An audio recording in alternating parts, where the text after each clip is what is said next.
Where would your life and business be if you weren't afraid to take risks? And if instead of wondering, what do I get in return for doing this, you just gave and you did the best that you absolutely could for everybody you came across, revealing the exceptional in them, making their lives better? What would your life be like if that's what you did? What's up, Active Lifers? Welcome back to the Active Life Podcast. I'm Dr. Sean Pastuch. I'm your host. Today's guest is my friend Charles Weinraub, the handsome home buyer, and that is exactly how he's built his real estate empire. You're going to get a lot on today's podcast about just how to be. The be, do, have that we talk about. Become the person that you need to be before you are that person, so that you can start doing the things that that person would do and have the things that that person would get. Buckle up. We go fast. We're two Jews from New York. You're going to enjoy it. Charles Weinraub. Yes. You have built an empire by being omnipresent. Yes. On social media. I tell my friends all the time when they're looking for like any information about real estate, they say, you know, everybody knows somebody who's like, just get a rental property. I'm like, oh yeah, just get a rental property. Like, it's just easy. It can't go wrong. And I tell them about you. And I'm like, my friend Charles studied for 3.5 years under Carl Chavone, who is a mentor to people who want to buy real estate, before he bought his first property. And now he's, if not the biggest, one of the biggest flippers of properties and buy and holds on all of Long Island. I'm not just going to go willy-nilly buy a property because it seems like it makes sense. Talk to me about why that is a mistake for people, and then we'll get into the social media element of just being omnipresent. Yeah. So, I mean, and listen, I'm somebody that I barely made it out of high school, right? I was like a big disciplinary problem. I have ADHD to the max. So like, I don't like studying. I'm studying. I don't like taking time. Like, I want it yesterday. Like, everybody wants it yesterday. Mm-hmm. That's the thing. And I think that's everybody's problem. And everybody sees everything on social media, cars, the watches, the bullshit. They think they can just go out and do a boot camp course for 2 days and be ready to go. Do you think they take a boot camp course for 2 days? They have this stuff. I know, but I think they just find a property and they're like, oh, that looks like a good price in my town. I'm going to buy it and get a tenant in it. Some people do. It happens all the time. But the thing is, the first deal could be the last deal and the only deal that you do. Mm-hmm. So, and this is what I tell people all the time. I'm like, listen, let's block out 10 years. Let's say you want to buy 100 houses in 10 years. It doesn't matter when you buy them. It just matters that you buy them. So for example, if I spent the first 3 years getting educated and then I bought 100 houses in the next 7 years, I hit my goal. If you start doing that at the beginning, but you don't have my education, and as a result, you don't hit the number or you lose a ton of money, you're not hitting the goal. So just because you're spending time getting educated to put yourself in a position to succeed doesn't mean you're wasting time. It's part of the process. One of the things I've talked about is, like, my father wants to get a rental proproperty. My brother-in-law wants to get a rental property. I want to get a rental property. We all do. Well, but okay, I would say why. I mean, it's awesome. You should. Why do we want to get a rental property? Yes. I'm just tired of my money sitting in the market and waiting on other people to do stuff with it. Yes. And there's just so many, A, tax benefits. Yes. B, you can have some pride in it. Yes. Right. Like I imagine I have some Raytheon stock. Who even knows, right? I put my money into whatever I put my money into and just hope that it's more tomorrow. But like, it would be cool to be able to have a piece of property that appreciates in value that I can somehow depreciate at the same time. And never pay taxes again. Never pay taxes on your ordinary income, by of course, the way, which is amazing. Of course. Well, I want to learn more about that in a second. Yes. But I can put a nice family into it and like be the landlord who actually takes care of their tenants. So the tenants want to be there for a long time and they want to take care of the house. All of those things just seem cool. And the idea of getting my money out of a IRA and putting into a self-directed IRA to buy the house. Amazing thing. That just to me seems cool. And then I can see myself doing it every few years and not ever getting into the business the way that you're in the business where like, this is what I do. But building a little bit of a portfolio that is cash flow positive, that has, you know, the ability to sell out if I ever wanted to, and that actually does good for people. Yeah, I mean, listen, in theory, it is very possible for you to, when you understand what you're doing, buy a house a year for 10 years and then never have to worry about retirement again. That's what I'm talking about. Like literally. The only thing is that you need to spend time and dedicate to learning and understanding where the deals come from, how to analyze the deals, all those things. And I've spent hundreds of thousands of dollars and many years learning that, and it still doesn't end. Well, did you spend hundreds of thousands of dollars before you made your first purchase? So Carl was an absolute bargain, but I spent... And he still is. And still is. I spent, at the time it was like $2,500. I probably spent $10,000 with Carl and 3 years of really hard work before I was ready to buy my first house. And then it took me a year to find the first house. And then I was off like a rocket, and that was it. Right. But even now, I just hired a mentor for 3 months and paid him $30,000. And literally in the first 60 minutes, he completely changed my life. If I only got him for the first 60 minutes, it would have been worth the $30,000. How so? What did he do? Because there's, I went to NYU and got my master's in real estate development, and that was an amazing experience. This is after. So for people who are listening, you first graduated high school, then went to business world, and then you went back to NYU. At 37, 38, I went back and got my master's. I just want people to be able to put the timeline together. Yeah, you get to a certain point where you just need very specific questions answered, and if you can get those answers, you can just take off. It'll propel you. So the thing that my goal for this year in my business was, I'm like, listen, I don't need to make money. I need to break even. I was saying to myself at the beginning, but what I need to do is I need to totally reposition and change the way my business works and turn it from a me-dependent business into a system-dependent business that is a machine that functions without me. Yeah. And the great thing is, like, the year is ending, and for the most part, I'm just a little bit restricted by I need to hire more people, and I'm having a hard time finding the right people. But we've done it. And it is a total fucking game changer. Well, for people who don't know, you also made a really smart decision and hired a guy who could also be the guy on the side of your cars. Yes. Based on the way he looks. Oh, Coop? Yeah. Yeah, no, he is. Yes, he is a superhero. Yes, in every aspect of the word. And the handsome home buyer on the side of the car looks like you, but it also could look like him if we wanted it to. Basically. But so, is this what the guy said? You talked to this guy and you're like, hey, I'm going to give you $30,000. I need to build a business that is cash flow even this year, but that sets me up to be able to pull myself out and focus on bigger things that grow this business and are ancillary arms to this business. And he was like, oh, put systems in place. And you were like, what a dream idea. I didn't think of that myself. Well, it's a couple things, right? First, the first thing he did was we flew out to California and we sat with him for an entire day. Who's we? Your whole team? My executive team. So myself, Nat, and my COO, and Mark Francis, who's my CFO. Okay.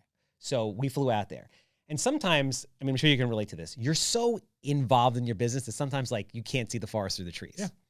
So, and we had been doing things a certain way for so long that he sat us down and basically went through our entire business model, stripped it down, basically exposed us. We're standing there, for all intents and purposes, naked in his office. He's a real estate guy or just a business guy? He's a business guy, but predominantly real estate. Okay. He built an operation where they're wholesaling and buying, basically they purchase, renovate, tenant, and then sell off to funds like 1,200 houses a year in 11 different markets. Okay. All kinds of big educational platform, all those things. BlackRock, right? Not on that level. BlackRock basically owns the world. But he stripped us down naked and then forced us to look at things a totally different way. And a lot of things we were doing just completely didn't make sense. And I'll give you an example. So I fix and flip houses. So I would buy 70 to 110 houses a year, gut renovate them and sell them.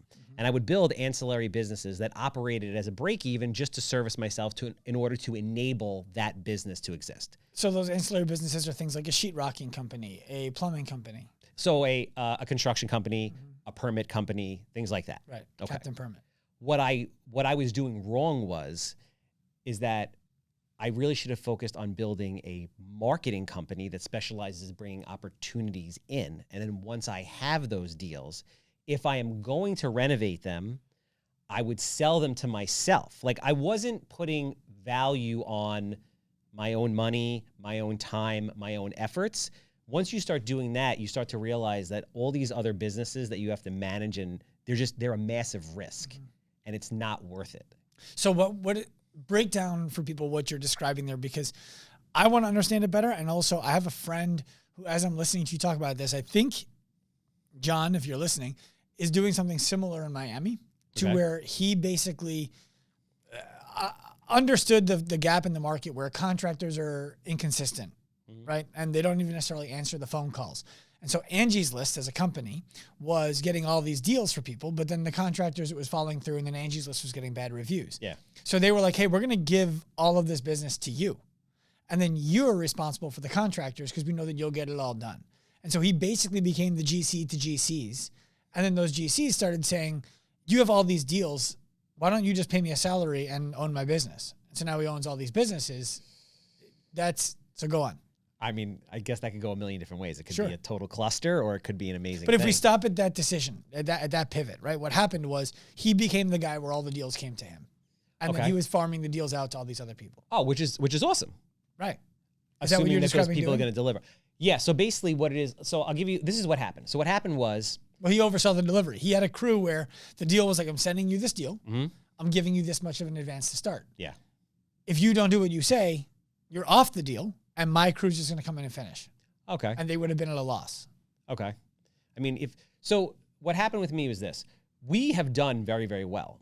And we've done very well for two different reasons. A, I always buy right. But B, more importantly, the market has trended up for my entire 6 or 7 year career. So what happened was when the market dipped a little bit, when the interest rates popped up, I got hurt on some things and didn't do well for a period of time, for 6 months, because of the perfect storm. So you had rates that were driving up, and you had just the building departments are horrible. So building supplies went through the roof. Building departments are absolutely horrible Long Island. I can't think of any, it's so bad. And then interest rates rose, so a lot of people got kicked out of the market. Luckily, New York is like another planet. So we don't really get hurt like everybody else. So I got lucky. But I started to really look at my business and say, it doesn't make sense to do all these things. Like I have all these businesses that I'm carrying to hopefully make money flipping a house. But when the market shifts, it exposes all of that. Does that make sense? Yeah. So now what we did was, and here's the big thing also, at the beginning of the business, I had no money, but I had a lot of time. In the beginning of the business, you're talking like 2015. Yeah, 7 years ago when I started, I had no money, but I had a lot of time. So I Okay. couldn't pay to market, and nor did I really understand how to market. So I would go out and build relationships with real estate agents and wholesalers and all these people that would send me 40, 50, 60 plus deals a year, which is a great thing because A, it doesn't cost me any money. When you say send you deals, you mean they would say this house is for sale, you could buy it for a good price. Yeah, so this is how it usually works. Charles, what's going on? I got this deal. It's $450. Do you want it? It's yours. Nobody else gets to see it. That's it. I don't compete with people. I don't bid. It's mine. We have a relationship. If they want to work with me, that's it. End of story. Is that because they want to sell it after you fix it? It's a combination of things. A, they always know that I take care of them, and they're going to sell this beautiful house when it's done. We're going to do all kinds of social media together. I'm going to promote them. I create an experience for them, like a pleasant experience for them, and they like me. 90% they like me. Well, I think what you're saying there is I want people to hear that because most people listening to this are not going to be home flippers, right? Like that's just the math on this. Yes. Now, what I think you said there that I want all of them to hear is your value proposition is not more money today. Your value proposition to them is a frictionless experience that delivers more than what you expected. Yeah. You're not going to have to worry that the papers are going to be filed properly. You're going to get your stuff on time. I'm going to highlight you and your business for you finding me the deal. So other people are going to find out about your brand. Yes. And it's going to be a fun experience. Yes. And they're like, well, why would I hem and haw over $10,000 more and maybe have to spend another month and a half and then deal with all the nightmares that come with it? I'd rather just deal with Charles over and over again. Yeah. And they really, I mean, to put it the simplest way, like they like me. Like you can suck at what you do, but we really likable. Like I have an SEO guy, right? Guy does the SEO for me, does my websites. I want to fire him every other day, but I like him so much. Like Nat and I said the other day, I'm like, bro, I want to hate this guy. Like I want to hate him. I've been waiting for him. He promised me a new site in 2 weeks. It's been 2 goddamn months. The fucking site's not up yet. And I want to fire him, but I like him so much. So if you put the two together, it's a recipe for just, making a ton of money. What's amazing about that, though, is I think people would hear the kind of business that you run and assume if that guy said 2 weeks and it's not done in 2 weeks, he's gone. Someone else is going to come in and do it. So how long is that rope? Does he get 6 months? No, it doesn't. If it's not done by the end of the year, it's like we got to find somebody else. And that's the thing. I should be quicker to cut ties like that. In business, I usually am. I'm pretty good. With this guy, it's kind of an. I get it, man. I've talked to our team about this recently. I've stood in the way of people on our team getting fired when I was like, I like them. I like this person. This person has potential. We need to do a better job developing and supporting this person. It's not on them. It's on us. And then eventually it comes to a head like a year later. And I'm like, fine, let's do it. And then 2 days after they're fired, I'm like, why didn't you guys make me do this a year? Yeah, like I feel so much better. This is great. I feel like that with ex-girlfriends. And they probably not so much do in too. business. That person probably does too. Maybe not right away, but eventually. So okay, you built your business in the beginning. So what I love about this is people listening are probably like, well, yeah, sure, you need a ton of money to do this, but you started this all on relationship capital. Yeah. So basically, all the deals were coming in from agents so no upfront marketing costs. I raised all the money from the beginning off of social media, like accidentally. How? So this is like the days of Facebook before Instagram was really big. Right. So I was kind of documenting my journey without knowing that you should be documenting your journey. I was just kind of documenting my journey on Facebook. How do you do that? Were you like, hey, here I am at Carl's office today learning about buying real estate? Exactly. Or I would take pictures that I'm at this real estate event and I'm learning or whatever it is. And then all of a sudden, like kids that I played high school Little League baseball with when I was like 12 started reaching out to me saying, hey, listen, if you ever get a deal and you want investors, I would like to invest. Huh. And that's how I funded my first deal. That's wild. And now I always joke that I'm like the biggest investment vehicle in Wantua. So like half the kids I graduated with, my parents, all kinds of people, people are rolling, self-directed IRA money, all that stuff into funding these projects. Mm-hmm. And it's very cool. Is it a high risk thing to fund with you? I don't think so. I mean, listen, knock on wood. Is this real wood? Yeah, it's real wood. Oh. That's tin underneath it, man. Okay. You can look at it from the side. It's real wood. You can feel it. Yeah, we've never lost money for any investors since the beginning. And listen, I have money in every deal. So there's the profit as a cushion, there's my money as a cushion, and then there's investor money. Right. Barring some kind of, God forbid, nuclear war, real estate on Long Island doesn't tank like that. Plus, we don't have these things for that long. What do you mean? We don't own the properties for long. Right. So when someone invests with you, they're giving you, let's just say $50,000, and then it's a 6-month, 10% return. Yeah, sometimes 4 months. Yeah, I mean, whatever it is. How now we're actually doing less work to houses and blowing them out faster and making more money doing that, which is ironic. Well, you're printing them. We are printing them. Wait, were or are? We did and are, but yeah, today we aren't printing it. We're waiting. Okay.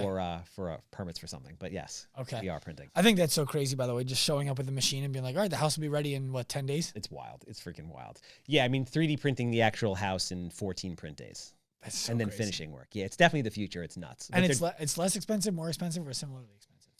With us, nobody else has been able to do it for less money. With us, we're like, if let's say it takes the average builder $200 a square foot to build on Long Island right now, we think we're going to be able to get it for about $100 a square foot. Wow. And then you could charge the same thing, so your profits are double your build-out cost, your cash-on-cash profit. Well, I guess it depends, right? If you're speculatively building to sell somebody a house, it's whatever the market bears for the completed house. They don't care what it costs to build it. Right. But if you are a builder for hire, the end user is going to save. Right. Yeah, the end user is going to save. Okay. So for people who don't understand what that means, it's if you built a development, for example, people who are buying the house are just like, well, this is what a house costs in this town, so of course I'm going to pay what this house costs. Yeah. But if I say, hey, Charles, I want you to build a spec house for me, for example, I can get a better deal because it would cost less. Right. Yeah, those parts. But most importantly, it's a much better built house. Like it's a bomb shelter. Really? Yeah, you can't. The first house that we speculatively built and sold that I did, the largest 3D printed house in the country, I think it still is in Islandia. It was on the corner of a very busy road. You go in that house, you can't hear anything. Literally a nuke could go off outside your door. You can't hear a thing. Is it hard to renovate? Like if someone wanted to change a floor plan? Yeah, I mean, it's not the easiest thing to do. Yeah, you have concrete walls. But it could be done? Yeah, of course. It could be done. But yeah, it's not. So the walls inside are not load bearing.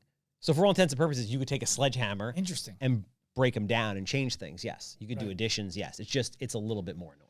Okay, fair enough. So I like to think of you as Grant Cardone if Grant Cardone had more ethics.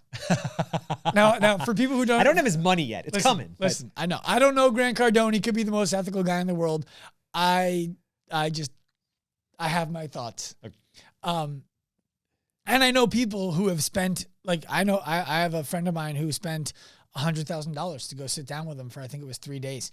And he was like, look, he's every bit of who he is on social media in real life. Yeah. And his advice was worth more than the $100,000 I paid him. Yep. So No shade being thrown in his direction.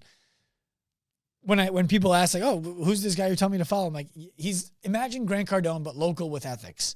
And you've talked about the social media for a long time. And I remember there was a time period where your Instagram account was, I don't want to call it stuck, but it was like the growth rate, the growth curve slowed around 5,000-6,000 people. Yeah. Then all of a sudden I turned around, I'm like, you said 25,000 people now? Like, how did that happen? Where did that change and why is it valuable? So I think it's just, so I've been creating content pretty much at scale for like the last 4 or 5 years. What do you mean by content at scale? So we're on every single platform putting out 3 pieces of content every single day. Is someone doing that for you? Breakfast, or lunch, and dinner. Are you typing it? I am literally putting it out myself. Okay. Breakfast, lunch, and dinner. We do like 2 long form videos a week. We do a podcast and usually some type of educational vlog, and then short form on all the platforms 3 times a day. Okay. So it's a combination of that. It's a combination with playing around with different things, just the build up over time. The guys that I see that have big followings, most of them, you need about 10 years to start to get a big following. There are some people that like rocket out of nowhere, right, but that's like the underwhelming minority, right? Yeah, look, one of the things that I'm learning now that I can't decide if I like it or not is I think I understand the code now. And now it's just about, do I want to punch that code in all the time? It's just consistency is really what it is over a long period of time. It's consistency and it's cutting through with the content. What do you mean? Right. So okay. So we just did, for the longest time, we would just film things in a fairly vanilla way. Okay. My face talking at a camera, explaining topics. It works, but it's a slow burn on that. Recently, we started getting a little bit more outlandish. Like I'm not doing anything that is that crosses a moral or ethical boundary, but we're doing things that are more entertainment value. Well, right? Yeah, and also what it is it's the size of your market. You are servicing a niche market. When I'm talking about real estate investing, I'm servicing a very niche market. When you start to make content about things that are relatable to a broader audience, is when you also, that's what I saw.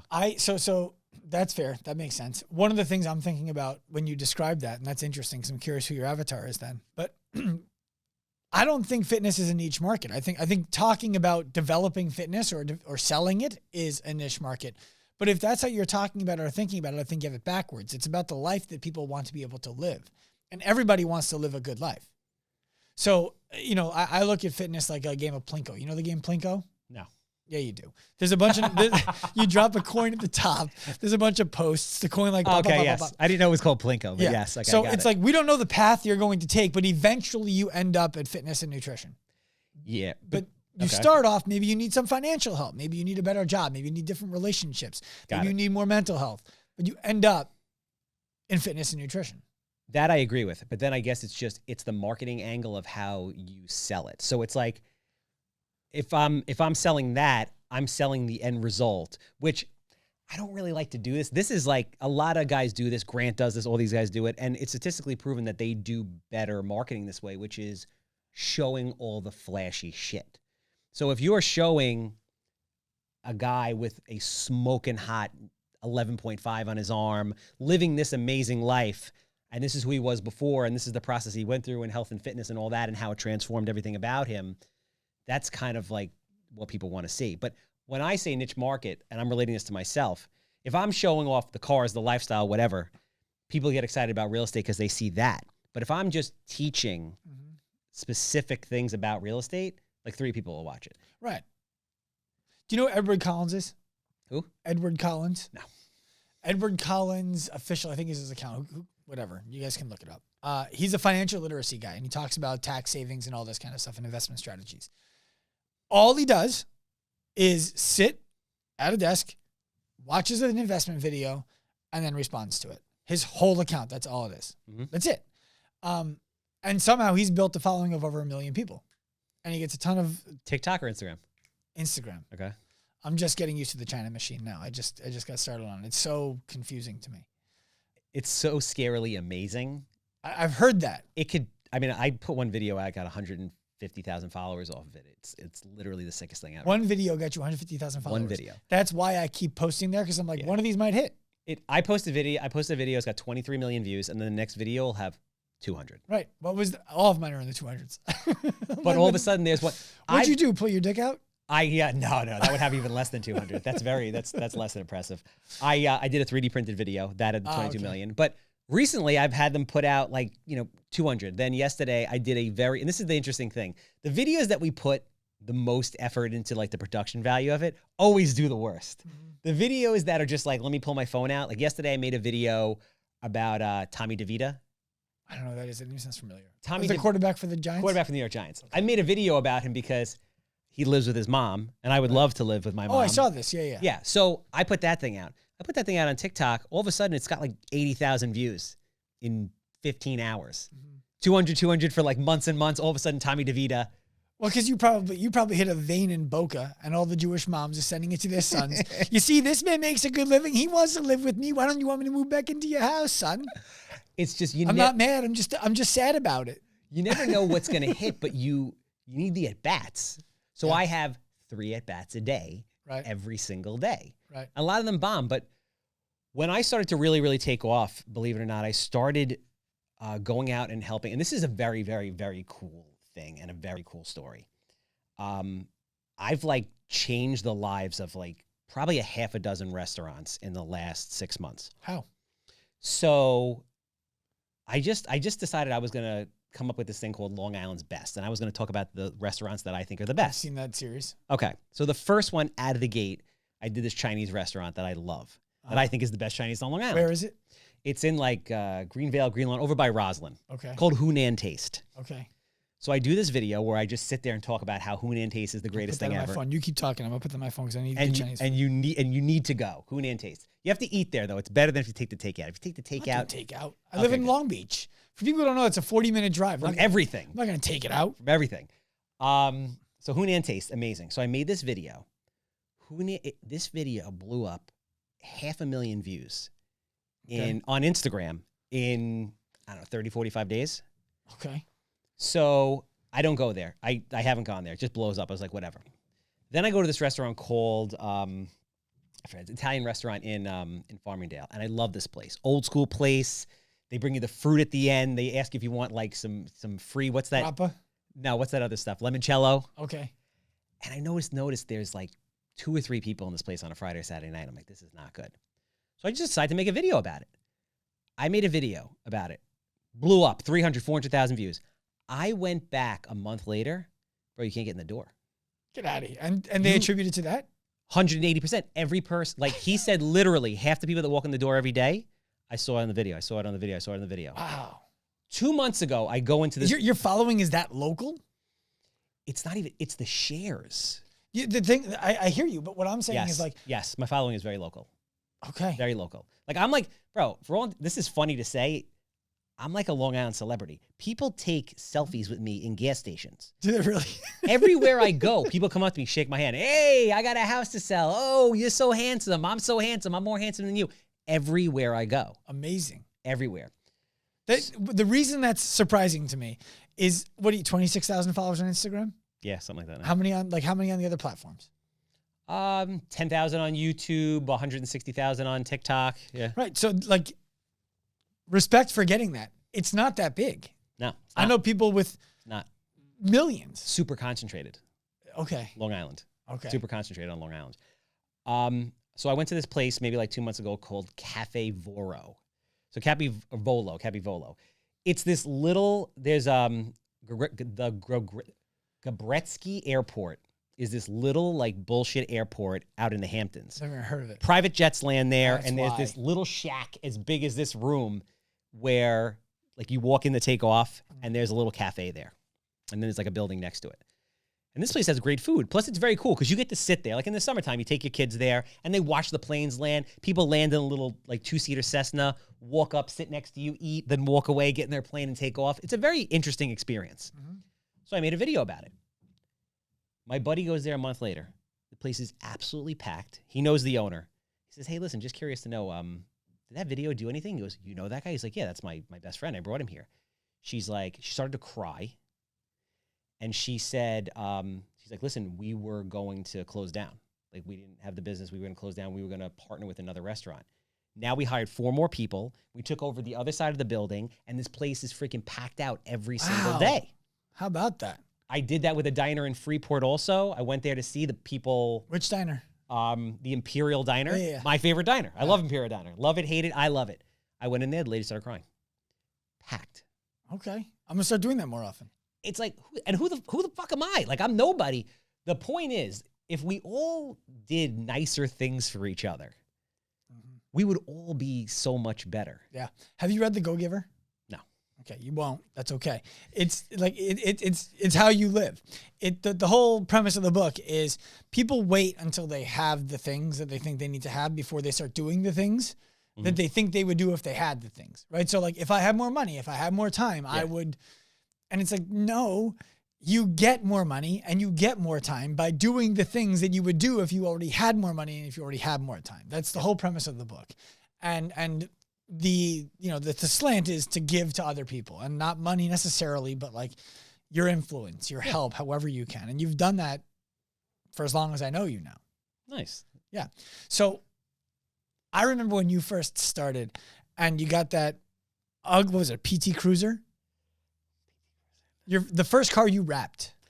Oh, I had a Dodge Ram, and then I have that Scion IQ that you could basically fit on this table. It was the ugly one, the Scion IQ, I guess. Yeah. I missed that car. And I remember the handsome home buyer, like your face on the side, like with a hammer and whatever else you had. Yep.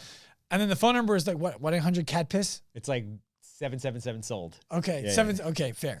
So yeah, cat piss. Yeah, it could be. Well, CAT wouldn't be 777. No, but that could be a vanity number. Yeah, cat for piss, sure. Yeah. So I just remember being like, man, the guy did like 4 houses, and now all of a sudden he's wrapping cars and calling himself the handsome home buyer and posting on social media as if you already were who you are today. Yes.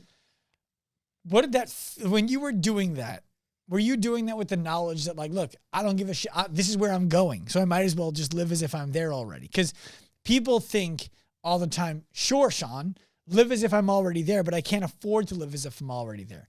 But you're a great example of living as if you were already there without being able to afford it. So that's interesting. I never thought about it like that. I was just having fun. Like my ex-wife at the time, I guess she was my fiancée or girlfriend at the time. I said, I'm gonna be the handsome home buyer. She's like, the hell kind of a vain a-hole names himself the handsome home buyer? You can't name yourself the handsome home buyer. I'm like, yes, I can. I'm like, first of all, like I'm not that good looking, so like it works. People are gonna know it's tongue in cheek. Now, if I was like a really handsome guy, they'd be like, oh, this guy's just like an arrogant, pompous asshole. right, Ryan Serhant can't do that. Yes, Ryan Serhant can't do that. Right. But so everybody, like today, fast forward today, 7 years later, nobody knows my real name. They just call me handsome. That's it. Okay. Even when I was in That's gotta be nice everywhere you go. yeah, I've been called worse, right? So when I was in grad school, even my professors like, hey, listen, you want to be a big developer, you want to be a big shot, you got to lose this handsome homebuyer thing. I'm like, no, I don't. Like, all I need is for people to know who I am. Hold on, can we stay there for a second? Yeah. Was your grad school professor a successful real estate person? Yeah, they all are. They're all like tops of whatever they're in. But what I'm saying, like entrepreneurially? Yes. Okay. At least there was that. At least there was some experience for the guy where he was like, look, yeah, I didn't listen. I was like, whatever. Of course not. You don't know what you're talking about. But okay, keep going. But yes, no, it was somebody who had amassed a tremendous amount of wealth and success. Is like, you got to get rid of this handsome thing. Like, no one's going to respect that. I was like, that's not how this works. Right. Maybe that was true in the 80s. That's the thing. And that's a really important thing. I think most people who are younger have to realize that older people's reality, especially today, because the world is so different today than it was 30, 40 years ago. Older people's reality is totally different than your reality. And the world that we live in today is totally different from our parents' world. Mm-hmm. And I think most people, just to touch on something a little off topic for a second, might be helpful to certain people, is usually about the time you turn 30, a lot of our parents are 55 to 65.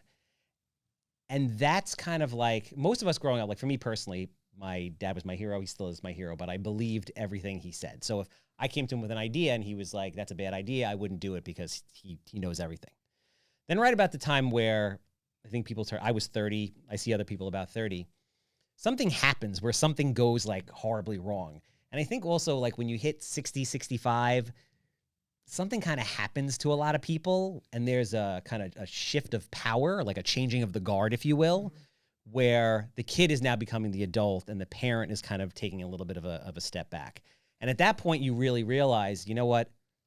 My parents did the best job they could, but they don't know everything. And the world that they grew up in is not the world of today. And they don't see the world through the same lens that I do. So I can listen and filter, but most of the things that they're saying don't really apply to me. And you can't get stuck on that, because a lot of people get stuck on their parents' opinions and views for their entire life. Yeah, I've had that conversation with my parents fairly recently, actually, where I was like, look, you were successful and are successful, and I love you. And I don't know if you know who Mark Bell is. No. I've heard you talk about this in a different way, and I think you'll like this quote. He says, I grew up with a performance-enhancing drug that was parents who loved me unconditionally. Yes. And like in my case, it was, they told me I could do anything, and I just chose to believe them. Right? Yes. And I think I've heard you say something similar. Oh, yeah. Oh, yeah. So there's huge benefit to having parents like that growing up. And it could have gone either way, right? Like I used to actually feel guilty about it. I used to not talk about it because I was like, well, who's going to believe me if I had a great childhood? Yeah. Like I didn't come from a big struggle bus. And I was like, well, no, wait, who cares? Just own that. You had great parents. I go to lunch with my dad every Monday, and Dad, well, he's not listening. Mom is listening. And he asked me questions about the business, and then he's like, got to change that. I'm like, what are you talking about? What are you talking about? How would you change it, Dad? And then he'll answer, I'm like, you're like the person who says they should have changed the quarterback in the third quarter last night. Like it's great that if you were in the business, you would speak differently. And what you're describing absolutely would have worked better in your generation. But if I do that in my generation, we just go flat. It's done. We're over with. So I share that with you. Yeah. And listen, I'm very grateful, but the situations that I got put in that ultimately, there was a saying I heard the other day, I forgot who said it, but it was awesome. And I got my dad kind of got us into a little bit of business trouble when I was 30, when all this came together, which in retrospect was probably the biggest gift he ever gave me. Interesting. Was it the Mako? Yeah. Okay. Yeah. So there's a saying that I heard the other day, which is, hopefully every man comes to the realization at some point that there's nobody coming to help them. Oh yeah. Right? Or I don't know if I'm butchering it or what the deal is, but it's something like that. No one's coming to help you. No one's coming to help you. Because we grew up like very privileged, man. We grew up on Long Island. You grew up You grew up in Merrick? Yeah. I grew up in Wantaw. Right. Like, I mean, schools of excellence. It's ridiculous, right? Never changes. Right. Our public school was akin to a lot of private schools in other parts of the country. Yes. I mean, upper middle class. Did you go to camp? I mean, you're Jewish. Yeah. Of course, my parents owned a day camp. Rolling River Day Camp. My parents owned it, yes. So, I mean, we had all the privileges growing up. But that's like, for as great as it is, like that's not really conducive to building people that are going to go and change the world. Yeah. It's not. Only in extreme struggle do you realize that does that fire get lit? Mm-hmm. And that's what happened in that moment. Interesting. That's what happened in that moment. For me, that was Hurricane Sandy, then splitting with my business partner in 2015 or 14. It would similarly, right? It wasn't, my parents had nothing to do with it. Yeah. But I agree. If it weren't for those things, I'm still pursuing the top of the average. Yeah. Because I thought that was great. Because that's what you saw. Like, listen, and I always say this, and I don't mean it to sound bad, but when you grow up in places like we did, most people are like, they're doctors, they're lawyers, they're accountants, they're like upper middle class people. And there's nothing wrong with that. Mm-hmm. But you rarely ever see people striving for something that is truly great. Yeah. Yeah. Are you a comedian fan? Oh, yeah. Okay. So this is totally off topic, but I want to go here anyway. You know who Andrew Schultz is? Yes. Okay. I think Andrew Schultz is the best living comedian. Yeah. Jewish kid from Long Island. He's number one to me, or from New York. He talks in his most recent special that I went to actually at the Paramount. He was like, and I want to go see him at the Garden because I just want to be there when someone's dream comes true. I think that's so cool. He talks about like, I kind of had it too good growing up. Like if my dad would have, treated me a little bit less good, I probably would have been more successful more quickly. And I'm not going to try to make the jokes because that's not a smart thing for me to do. But it's what you're describing right now. I literally had that same conversation about 10 years ago. I turned to my parents. I said, listen, I love you guys. You gave me everything, but I wish you hadn't given me so much. And to this day, I don't think they understand. It's such a hard line because, look, as a parent, I have 3 daughters, right? And a half. That'll be a son. Oh, yeah? Yeah. Confirmed? Oh, yeah, confirmed. Mazel tov. Thank you. There you go. We figured out the angle. That's great. The depth and the angle. That's it. Yeah. So we'll have 4. And it's like, it's so hard to watch your kids suffer. And sometimes it's valuable. And we hired a behaviorist one time for my first kid because she fell down the stairs 5 steps. Like, she was fine. But after that, she wouldn't walk down the stairs. And I'm like, all right, this is how daddy issues start. Like, if I do this wrong when my kid's 2.5 years old, wow, she's on a pole. Wow. That's where my brain went. Wow. Okay? So by the way, if you're listening to this and in between the pole, fine. you do you. But so I brought a behaviorist into the house. I'm like, what do I do? Because she won't come down the stairs without us carrying her. And this is not going to just become, we carry her down the stairs. Did he say just leave her up there? So what they did was they were like, we're going to make it really boring to be upstairs. And it's super exciting to be down here at the bottom of the stairs. And so what we're going to do is we're going to close all of the doors because she was too young to open, like reach handles and open doors. And we're going to have all of her favorite toys, snacks, stickers, all the stuff at the base of the stairs. Okay. And we're just going to keep on inviting her down. And she's going to go through all of the phases of grief before she comes downstairs. Okay. I was like, what are you talking about? All the phases of grief. And she walks me through, like, she's going to be sad. Then she's going to be angry. Or first she's going to be angry. Then she's going to be sad. Whatever. People who know the order know the order. Yeah. And she's like, and here's the trick. I need you to know this before we start at all. She's going to do things that you are going to think we have to intervene now. Yeah. Whether it's hurting herself or whatever. She's like, the moment that we intervene, that's where she's going to go immediately when she wants something in the future. Yep. So you have to just let it happen. I was like, I can handle that. Let's go. Dude, 3 hours of my daughter refusing to come down the stairs, having to sit there calmly and be like, come on down, screaming, slamming her head into the wall, doors, the floor, all of it. Oh, God. You did this 4 times, dude? Well, I've done it 3 times. Just wait for her to decide she's going to come downstairs. And she finally came downstairs. We never had a problem with the stairs again. Yeah. Now listen, that's a really small example, but that was so great hard. example. It is a great example because it magnifies into everything else. Absolutely. It was so hard. Yeah. I mean, I've learned it in 44 years of life that finally that you can't change people. If they're going to change, they have to do it when they're ready. Mm-hmm. And don't waste your freaking time. We can influence people though, right? No. No? No. So you think I disagree with you. Well, I mean, listen, you've influenced people. Yes, but like what does that mean? Like they have to be ready. Like if someone's doing something, yeah. We all have friends that do really dumb shit. Of course, I do really dumb shit. But I'm saying right person, not that kind of dumb shit. Not anymore. There's right person, right influence, right time. Right time, yeah. But what I'm suggesting is if you and I are always who we are and who we are trying to become consistently, we don't turn it on, turn it off.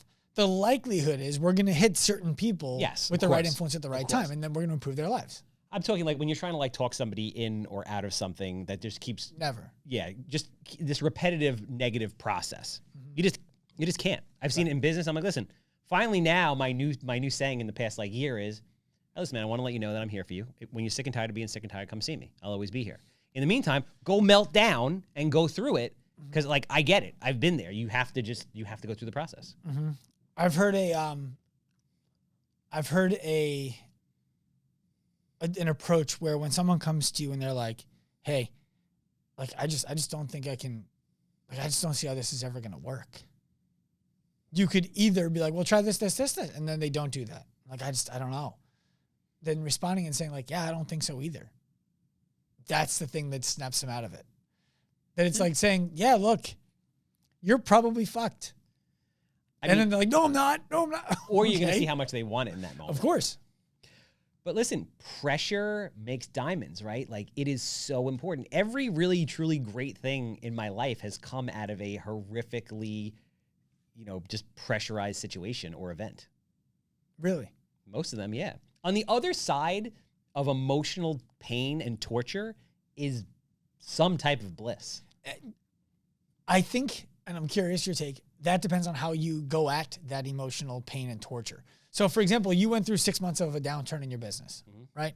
For anybody who knows anything about real estate, even if you know the smallest amount, everybody's fear about real estate is you're over leveraged, the storm hits, and now you go from being a guy who's making millions of dollars a year, selling tens of millions of dollars of properties, to working in a Mako for somebody else when you owned one 10 years ago. Yeah.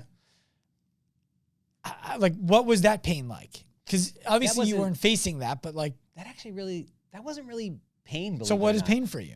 So I'll give you an example. So my ex-wife, let's talk about that. So I met this girl. I was with her for 5-6 years. And a lot of people they're gonna listen to this and be like, he's leaving something out, right?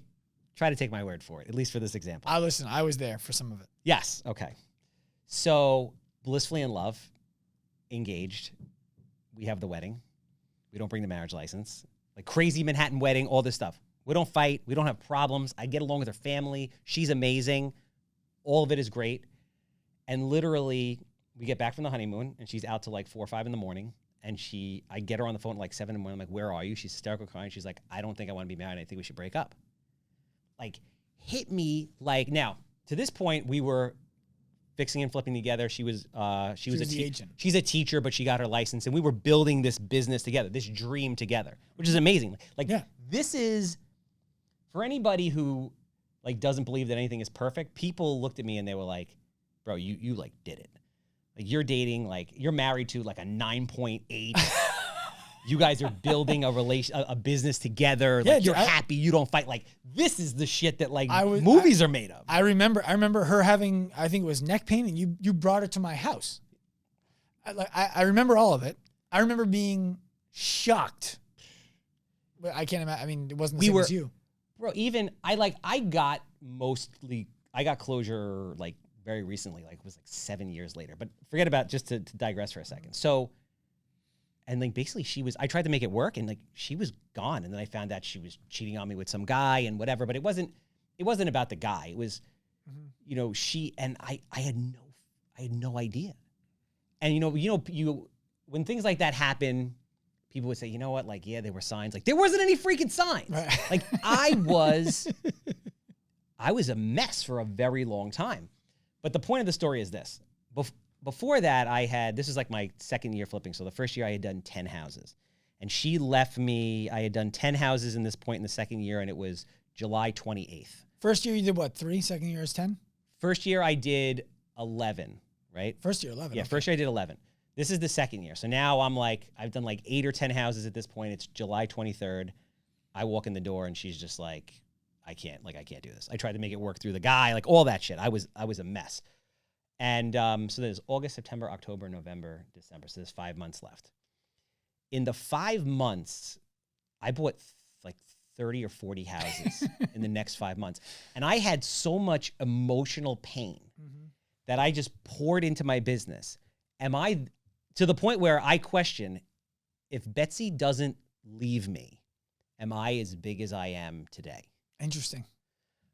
Right? And the other interesting thing is this, is that I had so much pain that I would talk to everybody about it because it was so bad. Like, it was like, I'm a talker.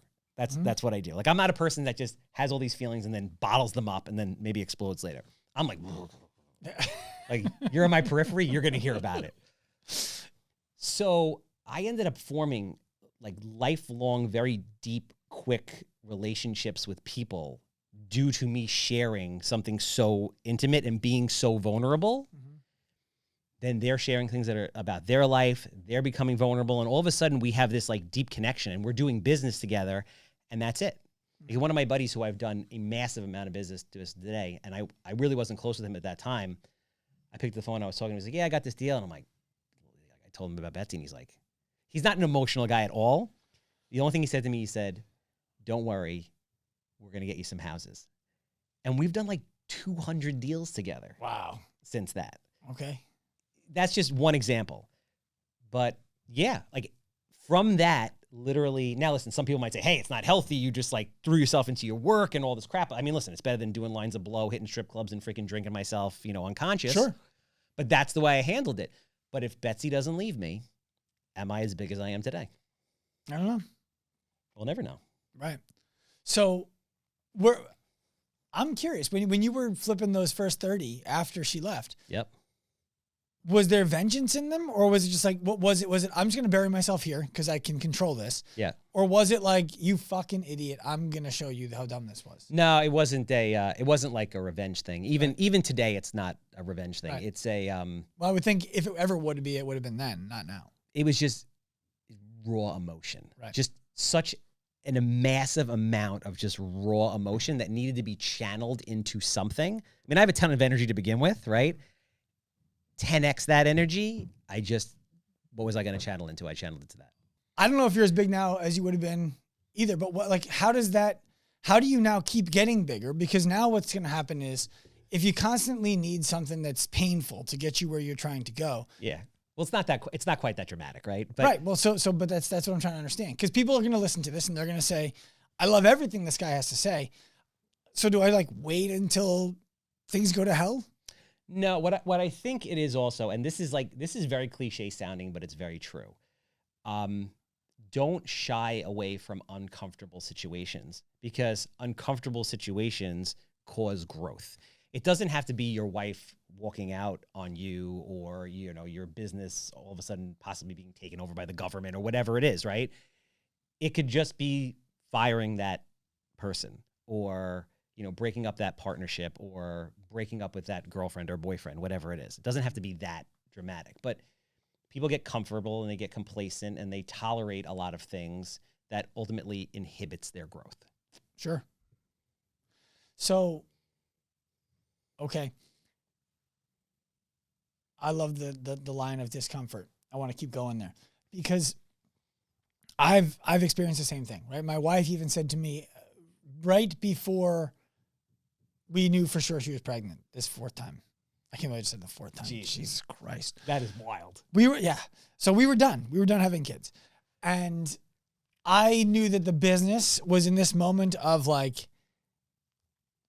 we are off by 1 degree. I can tell. I don't know what the degree is, but we're off by 1 degree. And she made the joke. She's like, you want to get pregnant again? Like every time we've had a baby, you've grown the business. That's motivation. Yeah. And I was like, no, but I started to channel the energy as if we did. And then of course we did, totally by accident. But it was the putting myself in the situation of when you have kids, what happens is it really starts to focus your time. And you think you have a lot of time, you think you have no free time now, you have kids, you find out you weren't even working for most people. But that's the discomfort that I most recently had to lean into, was that, and it was the business not being exactly where I wanted it to be, and yada yada yada yada. I'm fascinated by that thread because I like it. I like the chaos. Oh, I love chaos. I can't operate in anything other than chaos. I'm not. Well, you obviously can. No, I like create chaos. I need it. But you don't create chaos for other people. You create it for yourself.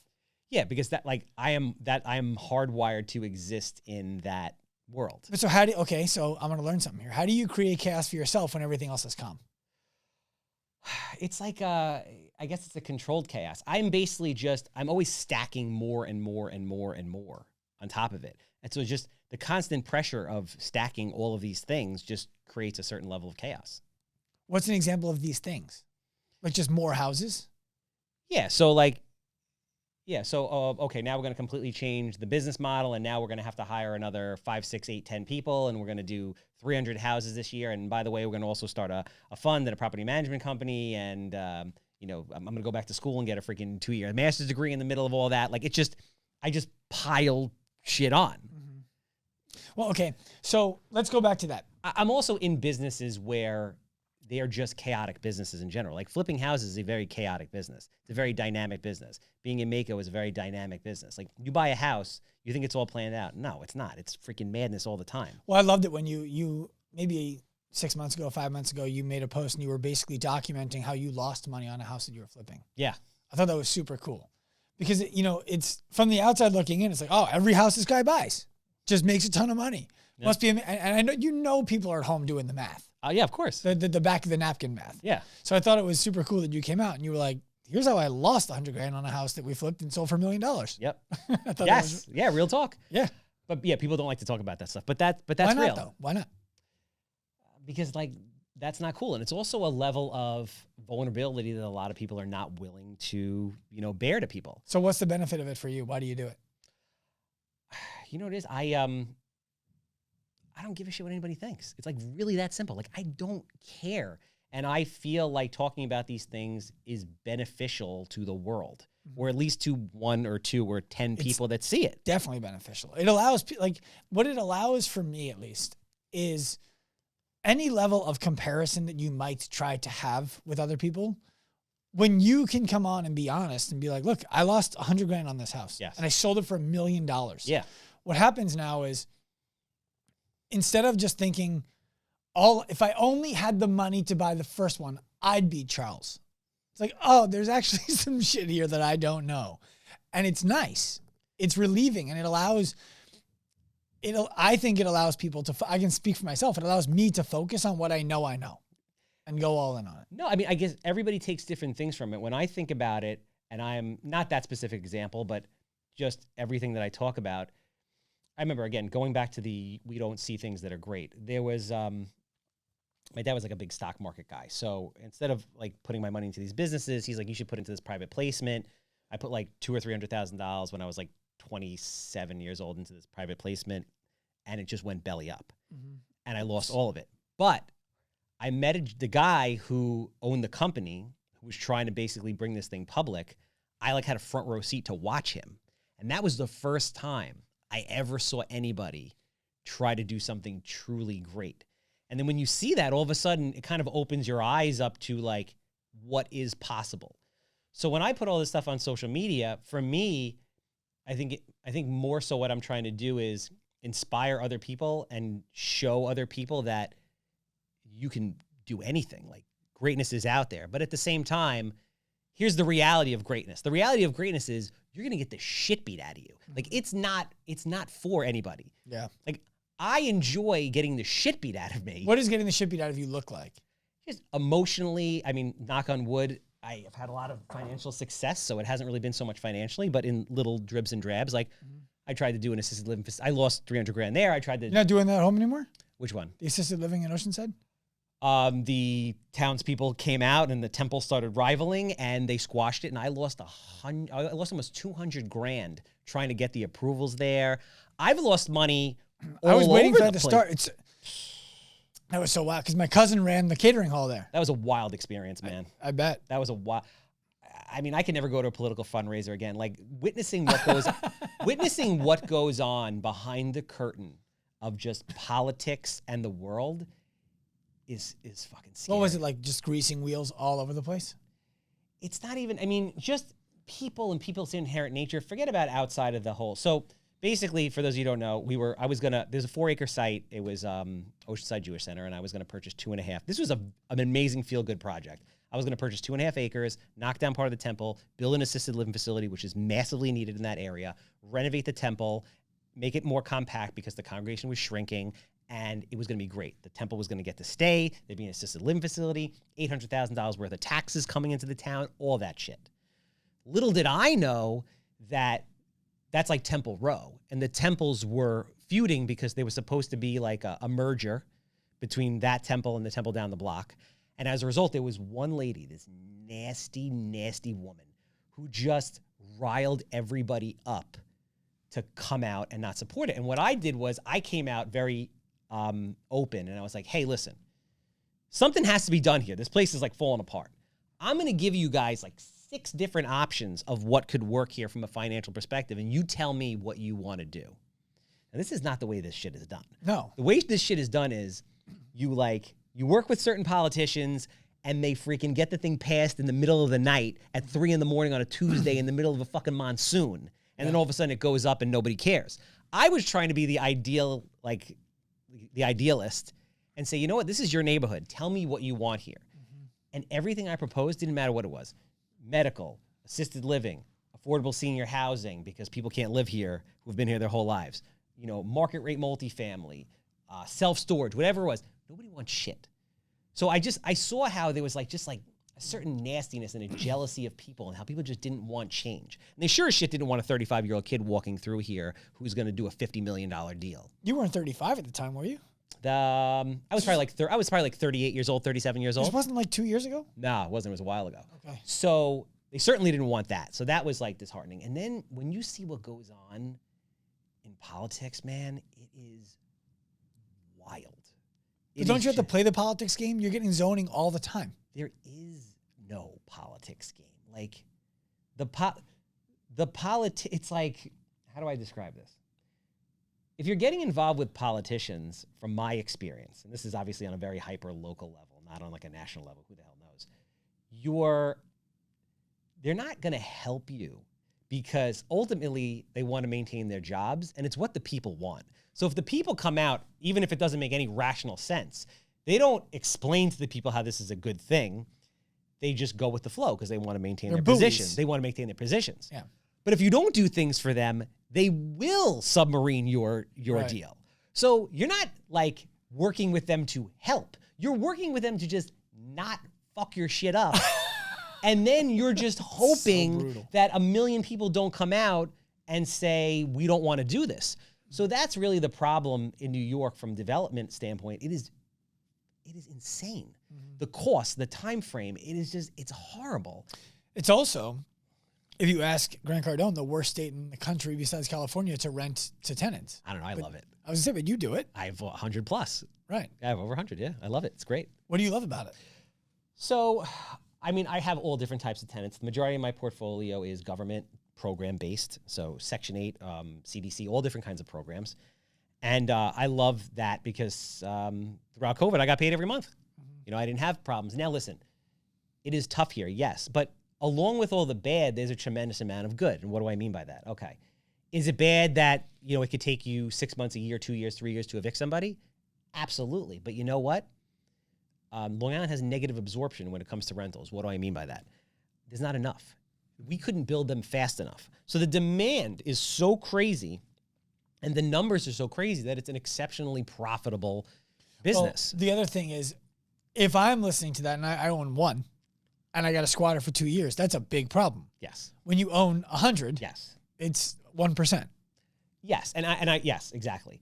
But, there's good and bad in anything. If you're buying, somewhere in North Carolina and all there is tracts of land where people are just going to keep building and building and building, when the economy takes a shift, and inevitably it's going to, there's a higher likelihood that there's going to be more supply than demand, right, and you're going to have a vacancy problem. Mm-hmm. Where in New York, Long Island, you don't have a vacancy. Well, for people who are listening to this from anywhere else in the country besides probably California or the Boston area, or maybe even Miami, but big cities or tight suburbans.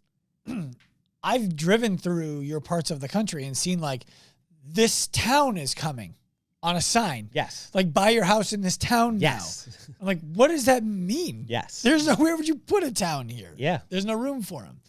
There's no land. We're completely built out. Right. So what you're saying is we already have the number of houses that we're going to have, give or take 1 or 2%. That's it. And so if the demand for rent keeps coming, then we're never going to have enough houses anyway. Exactly. And on the lower tier of the market where I am, there's really nothing because New York's a very expensive place. When you say the lower tier, for people to understand, you're saying you don't rent premium properties. You're renting houses that are less expensive. Exactly.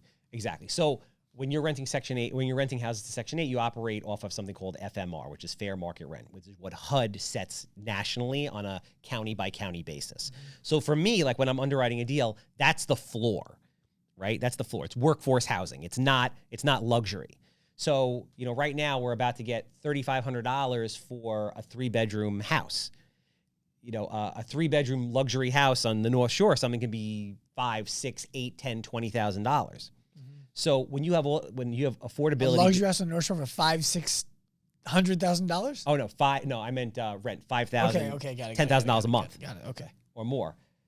Now you have it's very expensive to live here. You don't have a lot of housing stock, and you're on the lower end from a pricing standpoint for houses. They're going to be filled all the time. Very low vacancy rates. Like the vacancy rate on Long Island is less than 3%. What's crazy about Long Island to me that people don't understand who don't live here, they just know it's expensive. They don't understand exactly how or why. Like your tax bill never goes away. So $1,000 a month to live in my house, it's never like that's it's only going up. Yes. Your mortgage can go away. You pay it off. I hope you're grieving every year, right? I don't know, man. Listen. You're in Merrick, right? Where are you? I'm right here in Long Beach. Oh yeah. Why are you grieving? Who said I'm not? I'm probably not. You have to grieve every year in Nassau County. I just did a full renovation, and I don't know that I want to do anything right now. That's not how that works. No? No, it doesn't. If you live in Nassau County and you're watching this, grieve your taxes. Okay. And you should grieve them with Maiden Bound. This is not a paid thing, but you should grieve them with Maiden Bound. I was just worried that they were going to hit me with higher tax rates. 8.5 bath. No, first of all, full bath. First of all, they don't come and inspect your house. Okay. Second of all, did you file building permits to do this? Yeah. Interesting though. Here's a question. They already know about it. Here's a question for you. Yeah. I never got a CO because here's what happened. Doesn't matter. But what do I do? This is like for anybody listening. This is like This is totally irrelevant. I'm just asking personal advice right now. So I had a contractor who never talked to my architect. Like he was like, you shouldn't have had an architect. Nice Persian guy. You never should have had an architect. My draftsman and the guy could have just done it for you. Yeah, no. And I'm like, well, then I couldn't have gotten permits. He's like, we don't ask for permits. I'm like, my place looked like a brew through. You took the front of my house and the back of my house off. Or until the building department just comes and slaps a stop work order. Right, of course. So, but they didn't, I imagine, there are little things that the architect said do this, and they were like, no. So they did it their way. And now the architect won't sign off that the house was done the way he said because he didn't come in and inspect while they were at the phase. And he's like, give this to the contractor that says he did it exactly as I said. And he won't sign off, so I haven't got a CO in my house, and these two guys won't do it. I mean, we can fix that. Okay. We can talk about that offline and fix it. But you have to grieve your taxes. It doesn't matter. You have to grieve your taxes. Fine, I'll grieve my taxes. Because everybody that grieves them, right, that gets the reductions, the county still needs a certain amount of money to operate. Right. So what are they going to do? They're going to shift it. Where are they going to shift it? The people that aren't grieving their taxes. Okay, that makes sense. That's why bank-owned properties sometimes have twice the amount of taxes on them that they should, because the bank doesn't get involved with that. They just pay the tax bill. Okay. You're going from a business that you are like, it was the Charles Weinraub value, and now it's going to a business that you have a team and a staff and now I'm a real systems. CEO. Okay. So what's the difference? First of all, what was your day to day and what is your day to day now? So my day to day was working in the business all the time. Which means what? Like you don't know how to swing a hammer. I can't. I'm not handy at all. I can't do anything. Yes, no. I would look at every house. I would raise every dollar. I would be, running around, making calls, setting up closings, all of that stuff. I was a business owner, but I was not. I was not a CEO. I had a job. So you were like what Tarek pretended to be on that show back in the day when him and his wife, now ex-wife, used to tour houses in Southern California and Arizona. I've never seen the show because I don't own a TV, but I assume yes. He would go on and be like, oh my God, this place looks terrible. Let's place a bid. And it was all obviously, they already had the house. Yes. Yeah, those shows where everything goes horribly wrong, but they still make $1 million. And so everybody goes out and flips houses or tries to. Exactly. Yes. But I was working, and this is everybody in a business can relate to this. If you cannot leave your business for 60 days and come back with it running better than when you left, you do not own a business. Right. You have a job. Yes. So, and one of the mentors I started working with, or I just finished working with, has a saying that for the CEO to live, the hustler must die. Okay. So, which makes sense. Like you're hustling all the time, hustling.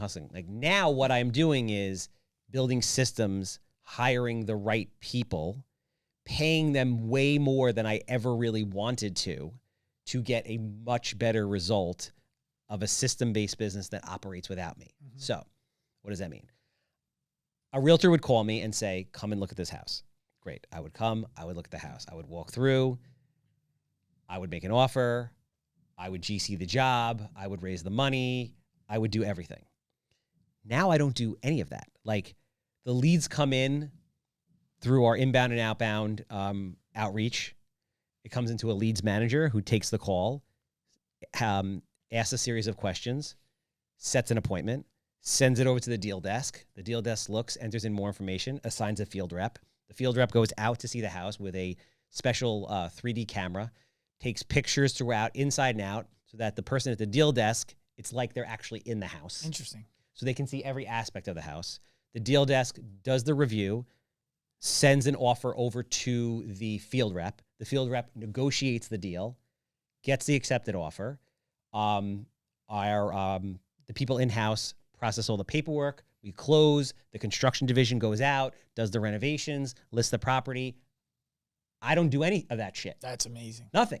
I haven't seen a house in over 6 months. So what do you do? What do you do day to day? Build the business, build out the systems, hire the right people, continue working on the marketing and the levers. When people hear that, listen, I'm doing similar things. It's not the same scale and it's not the same business at all. But people will ask all the time, you don't sell anymore. Yeah. You don't coach clients anymore. Yeah. You don't mentor business clients anymore. You don't do anything. Like, what do you do all day? Like, you just have to kind of follow me around for a day and you would see how much I'm doing during the day that is not in the business. A CEO, it's very simple yet very complicated. A CEO is responsible for the growth and outlook of a business 6 months, 1 year, 2 years, 3 years, whatever it is. And they are responsible to put people in place that can execute their vision of the future. Yeah. And that involves overpaying the right people to do it. Mm-hmm. And whereas before I would just put like I would just put bodies in seats that were like affordable or inexpensive to fill a void. But those people suck. Like, they don't do the job right. Now our hiring process is so crazy that we put people through predictive index testing. You know about that? Yep. It's crazy. It's creepy as hell. Do you use the PI test? We don't use the PI test, but I've been through the PI test. Wild. Yeah. That thing is wild. Do you have a consultant who has to interpret it for you? No, we trained on it. Okay. We trained on it. And then also what we do is we work with... Just to give people Yes. some insight, what is it, 60 questions? No, so this is called predictive index. Right. But So it's 2 questions. okay. 2 questions. It takes 5 minutes. So there's 2 parts to it. There's the personality test, which basically describes the type of person you think you are, the type of person you are at Right. work, and the type of person you're walking around. Right. Then there's a second test that's linked to it sometimes, which is the cognitive test, which is like, let's say 30 to 50 questions, which measures your cog score. Right. And then it builds a web for you. And it's like, these are the kind of people you should be surrounded by. These are the people you're going to do well with. These are the people you can do poorly with. You need a leader who does this. You need a subordinate who does that. Well, basically what it does is the predictive index test, and there's a bunch of these different tests. Right. You might be talking about a different one that's similar. Purple? The website's purple? I'm colorblind. I don't fucking idea. I'm batting a 0 on so many questions here today. I'm sorry. So basically it's A, B, C, D on kind of like it charts it out. I'm looking at my emails while you talk about this because I'm pretty sure it's pretty. You know what I'm talking about? I think, yeah. So basically it measures really 3 main indicators of, people's personality. And then what you do is you design kind of a personality type that would be perfect for a particular role. And then before you interview people, you send them this test. And if it doesn't match up within a certain amount, now there's always outliers, but for the most part, it's pretty dead on balls accurate. There it is, man. It's my predictive index. There you go. That's exactly what it is. What are you, a captain? I'm the captain now. Yeah, you're a captain. I'm a maverick. Okay. Yeah, you're a captain. I don't know what the maverick is. The only difference between me and you is you see how yours cuts back on the bottom and your D cuts back?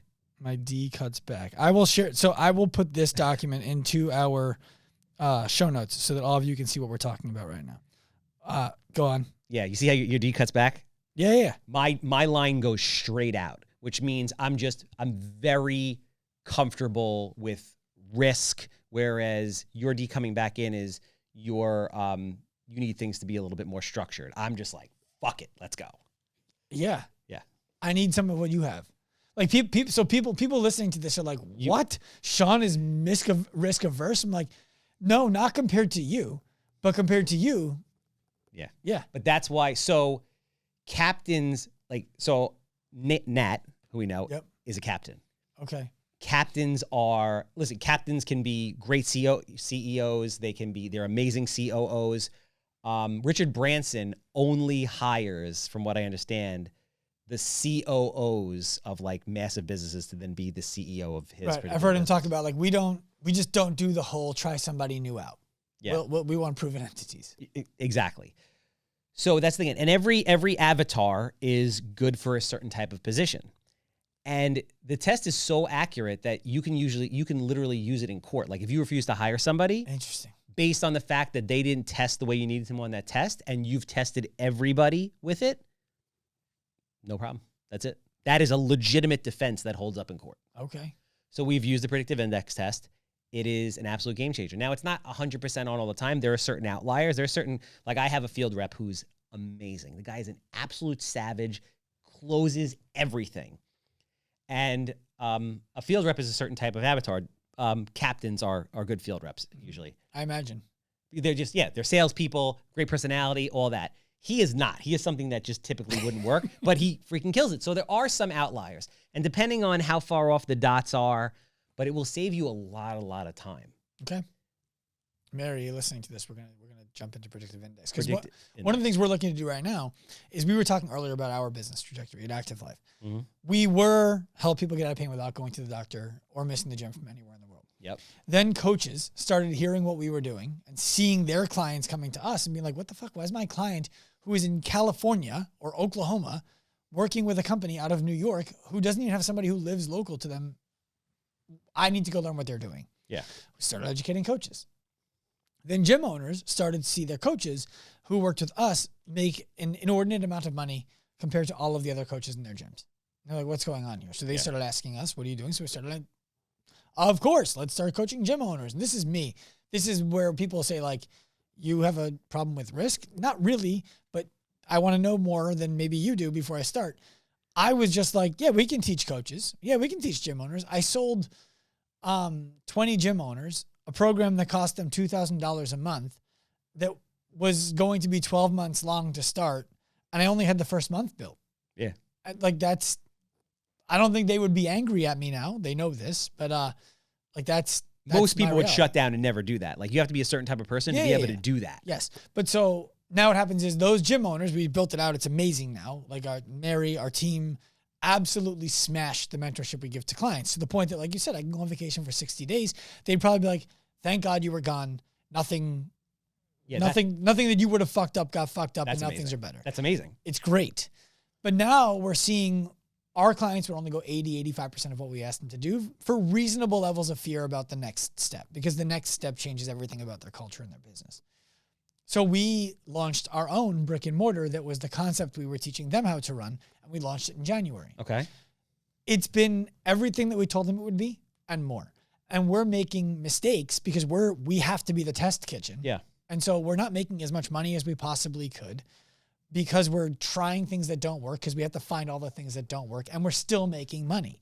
So now we want to open 1,000. Okay. I can't do that without raising money. Okay. That's easy. That's easy. Easy. Okay. Raising money is the easiest thing in the whole world. So we'll talk about that off air. Okay. But the thing for me is like, well, now the risk that I'm playing into is like, how much money? What is their control if they get that money? How do I return it to them? Because the number that is reasonable for us to raise is not the number that I want to raise. I want to go for like what we really need to do the thing. Okay. That's where my risk comes in and says, and I need to not do that. I mean, you're human. Everybody, for me, like, my saying is always, I'm more afraid of being average than I am of being broke. So am I. My email that's coming out on Monday that people won't have heard this by yet will say, the first sentence says, hell is dying and meeting the version of yourself that you could have been. Yes. That's number one fear in my mind. So what are you worried about?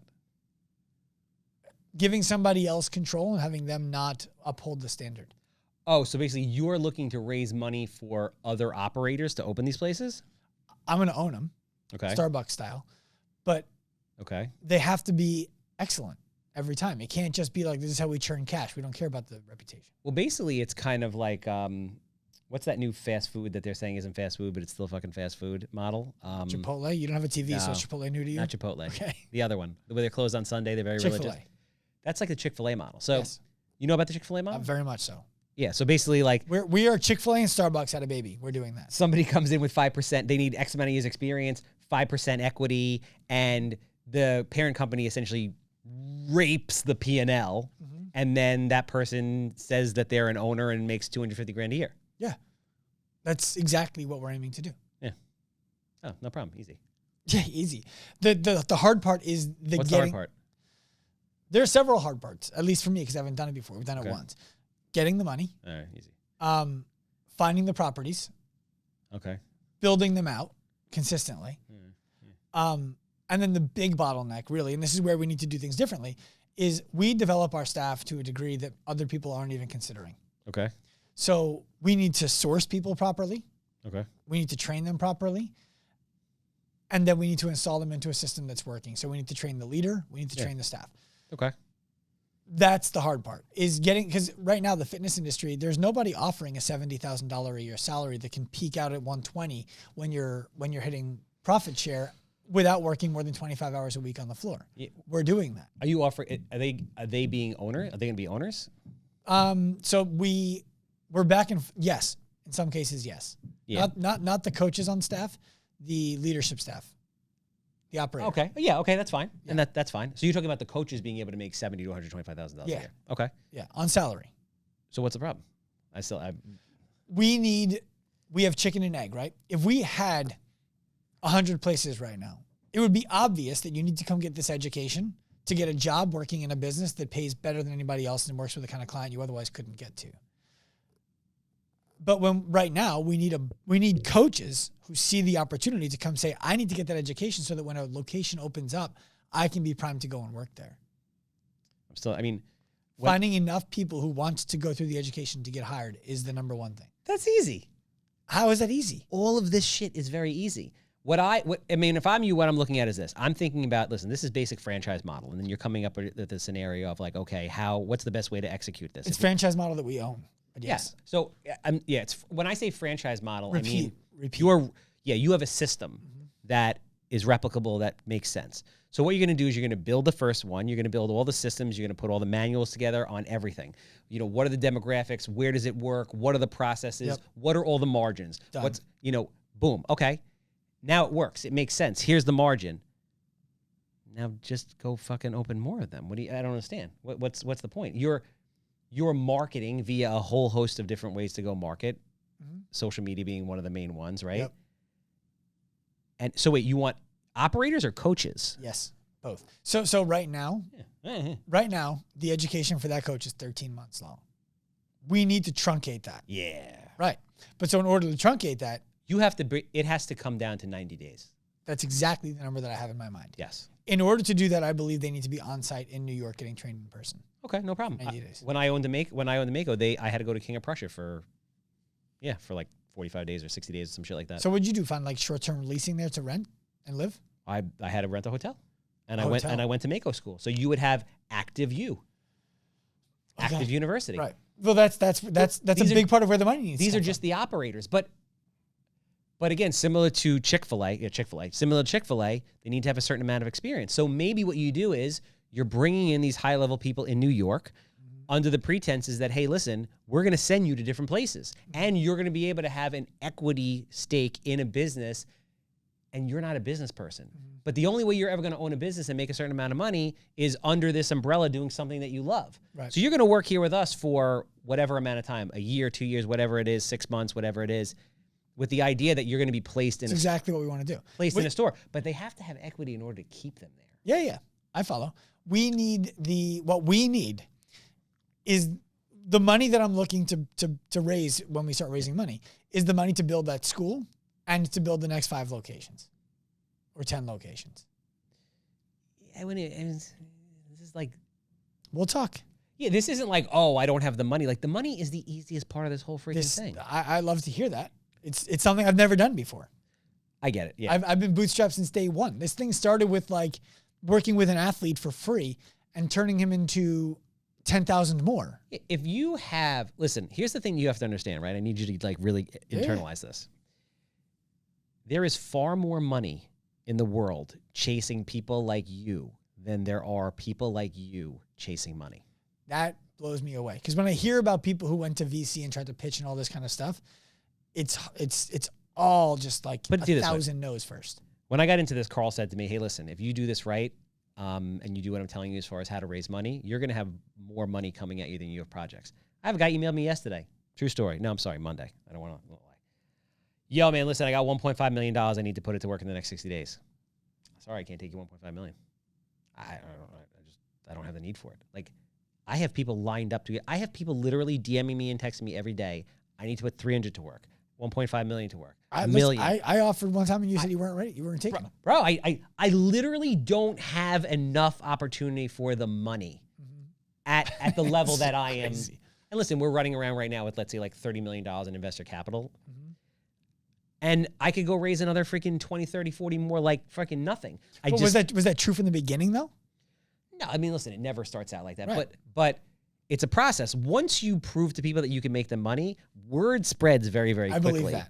And again, with everything with COVID, like there's a lot of money in the world. There was a lot of money printed. Where is that money? It didn't dissolve. It's at Nancy Pelosi's house.